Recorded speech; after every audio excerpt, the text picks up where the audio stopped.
Hi, I'm Pat Kelly. Okay, we're back to talking about a particle moving around in space. What they give us in this problem is they give us the velocity vector of that particle. And they ask us a few questions. They ask us to find the position of this particle at time t equals 3. If we know that at time t equals 0, it started here. They also ask us to find the total distance that guy moves around between 0 and 3. And then finally to come up with a position vector for that particle. And good news, our mathematics gets us the answers to each of those questions. It's just you have to know how to set it up and know how to follow through. So let me show you. Now with position, this first question that they ask, the way that I'm going to approach this is the same way that you would have seen in an example in the reading. And this definitely works, of course, but I might come back and say something about our answer later. So what we wanted to see in that example and what we can do in this problem is in order to find out where that particle is at a specific time t equals 3, what we can first find is the displacement of that particle. That is, if it was somewhere at one time, how much did it move between that time and the second time? And the mathematical concept here is that displacement can be found with a definite integral. The definite integral from a to b, where a is the time or the independent variable where you started, and b is going to be the time or independent variable where you end. Okay? And on the inside of our integral is the velocity vector. Okay, so let's find our displacement in this problem. Okay, so for us, we're looking at the integral from 0 to 3, our velocity vector 2t, 1. And we had already learned how to do a definite integral of a vector-valued function. We just anti-differentiate each component, so in this case t squared. Remember that that's evaluated from 0 to 3, those are limits of integration. That's all just the first component of our vector. Go to the second component, antiderivative is just going to be t, still though evaluating from 0 to 3. That'd be our vector. Let's go ahead and evaluate that.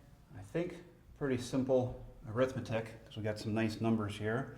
Plugging in the 3 squared is 9 and subtracting 0, comma, plugging in the 3 here for t, subtracting 0, 3. Okay, and here's where we're at though. This was our displacement. They're asking us for our position.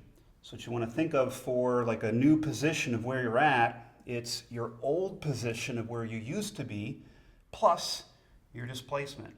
So let's get an answer here of 4, 1 plus our displacement, how much we've moved, 9, 3. Simple vector operations here, we should get a 13, 4, right? That's what they wanted. Okay. All right, let's move on. Second question. In this second question, they're asking us the total distance that particle would have traveled between 0 and 3. And the mathematics that you would have learned in this section is that there's an integral for that as well. And our math is going to get us our answer.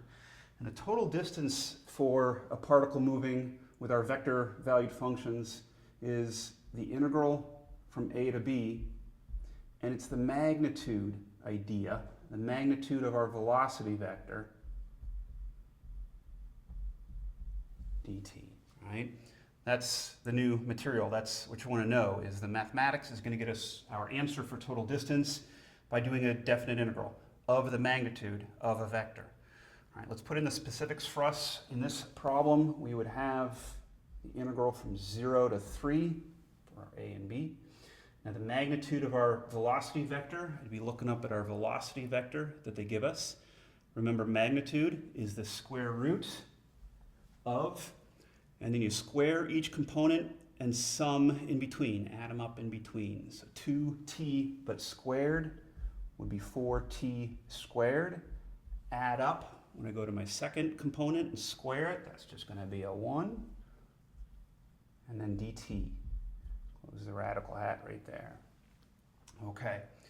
Now what we have is a definite integral And if you for a second, it's actually a pretty challenging definite integral. And I'm going to tell you that if this were a lesson in some of our integration techniques, I would walk you through this with more explicit steps. If you want to challenge yourself sometime, try this and I'll give you a push in the right direction. I would be using trig substitution, and a couple steps later, you're actually even going to need the reduction formula for secant. Right? Try that for fun sometimes. At this point in the game, though, I think we can use the integration capabilities of a graphing utility in order to get an answer for this. And that's what I did already. If I put this into a graphing utility and find what the definite integral is, I end up getting a 9.75. Okay. I don't feel too bad about that because the real lesson here is how to find total distance in this situation using our mathematical concepts, like in this case a definite integral and that magnitude idea. Getting a final answer though of 9.75. Okay, moving on to the last question they ask. In this same situation, we're going to try to come up with a position vector for this particle.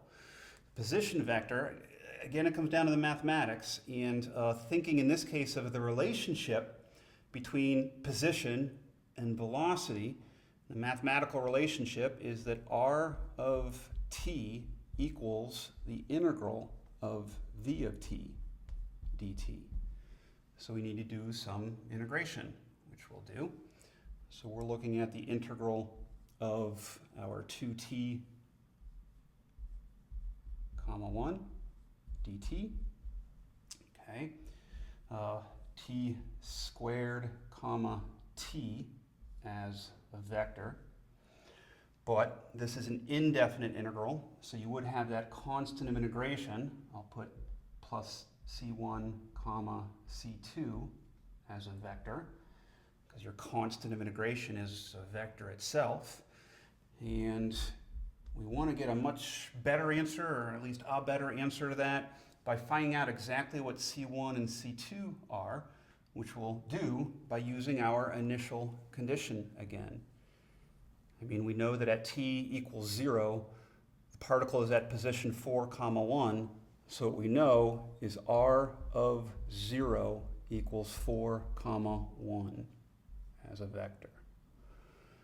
All right, I'll come down here then, and we know that r of 0 in this formula, if you want to see it that way, 0 squared comma 0 plus c1 comma c2, which we know will end up equaling the 4 comma 1,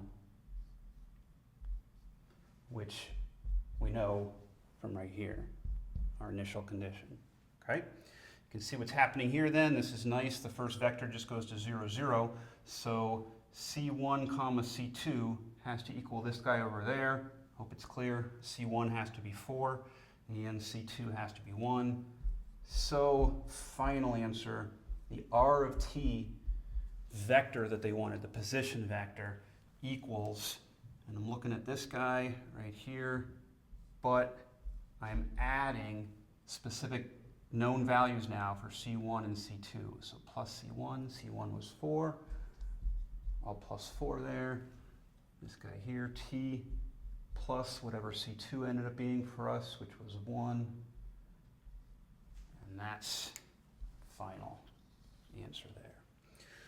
Okay, that's what they wanted. And let me come back real quickly here and say that the approach we took on that first question is great. It works, and it does hit on this concept of displacement as an integral. Got a good answer. But what you end up with in this third part is an overall formula for position, no matter what time t you're going to use. So if they said t equals 3, you can plug a 3 in here. Do the math real quickly too. 9 plus 4 is 13. 3 plus 1 is 4. 13 comma 4. Sound familiar? Of course it's the same answer. Okay. All right. Thanks. Hope that helped.